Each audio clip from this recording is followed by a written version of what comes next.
বাগেরহাটের 4টি সংসদীয় আসন পুনর্বহালের দাবিতে সর্বদলীয় সম্মিলিত কমিটির ডাকা টানা ৪৮ ঘণ্টা হরতাল চলছে। বুধবার সকাল থেকে শুরু হওয়া এই হরতাল চলবে আজ সন্ধ্যা পর্যন্ত। এদিকে ফরিদপুর 4 আসন পুনর্নির্ধারণের প্রতিবাদে সকাল থেকে আবারও মহাসড়ক অবরোধ করেন স্থানীয়রা। বুধবার রাতেও চোখে পড়ার মতো ছিল হরতালের প্রভাব। সর্বদলীয় সম্মিলিত কমিটির পক্ষ থেকে জানানো হয়েছে, ঘোষিত এই কর্মসূচি কোনোভাবেই শিথিল করা হয়নি। হরতাল চলাকালে জেলার সর্বসাধারণকে এক উপজেলা থেকে অন্য উপজেলায় রিকশা বা গাড়িতে যাতায়াত না করার আহ্বান জানানো হয়েছে। এদিকে আসন বিন্যাসকে কেন্দ্র করে ফরিদপুরের ভাঙায় তৃতীয় দিনেও ভাঙার ঢাকা খুলনা ও ঢাকা বরিশাল মহাসড়কের পুকুরিয়া থেকে মনসুরাবাদ এলাকার প্রায় ১৩ কিলোমিটার পথে গাছ, বিদ্যুতের খুঁটি ফেলে টায়ার জ্বালিয়ে বিক্ষোভ করেছে এলাকাবাসী। আজ বড় আকারে ভাঙা উপজেলা ঘেরাও কর্মসূচি রয়েছে। দর্শক, এই বিষয়ে আলো জানাতে এই মুহূর্তে বাগেরহাট থেকে যুক্ত হচ্ছেন আমাদের সহকর্মী সৈকত মণ্ডল। সৈকত, দ্বিতীয় দিনে হরতালের প্রভাব কেমন দেখছেন? জনভোগান্তির চিত্র কেমন? যেমনটি বলছিলেন, বাগেরহাটে কিন্তু বুধবার সকাল থেকে কিন্তু এই হরতাল কর্মসূচি শুরু হয়েছে।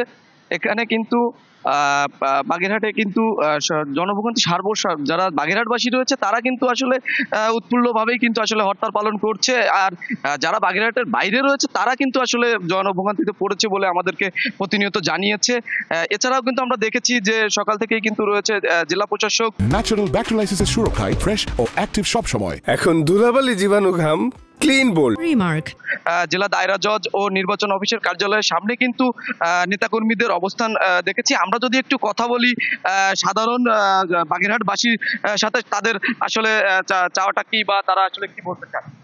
বাগেরহাট জেলার 4টি আসন পুনর্বহাল হতে আমরা সর্বজনগণ, সাধারণ জনগণ 48 ঘন্টার হরতালের আলটিমেটাম দিয়েছি সিসিকে। এবং আমাদের যখন ভোগান্তি হচ্ছে, যেমন এই যে হরতাল দিয়ে আমাদের নিজেদের গ্রামের অনেক অসহায় লোকজন আছে, অ্যাম্বুলেন্স সার্ভিসগুলো একটু কষ্ট হচ্ছে, সাধারণ জনগণের অনেক কষ্ট হচ্ছে। তারপরেও কিন্তু কিছু করার নেই। আমরা হরতাল 48 ঘন্টার আজকে দ্বিতীয় দিনে আমরা বাগেরহাটের 4টি আসন পুনর্বহাল হতে আগামীতে আমাদের এরকমের নির্দেশনা হবে সাধারণ জনগণের, যে আমরা যেমনটা শুনছিলেন। এছাড়াও কিন্তু আমরা কথা বলেছি সর্বদলীয় সম্মিলিত কমিটির শীর্ষ নেতাদের সাথে। তারা কিন্তু জানিয়েছে যে আজ যদি ইসি যদি এই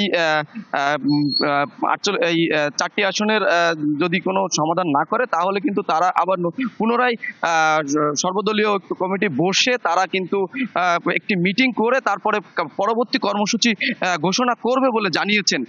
এই ছিল বাগেরহাট থেকে হরতালের সর্বশেষ। সৈকত, ধন্যবাদ আপনাকে।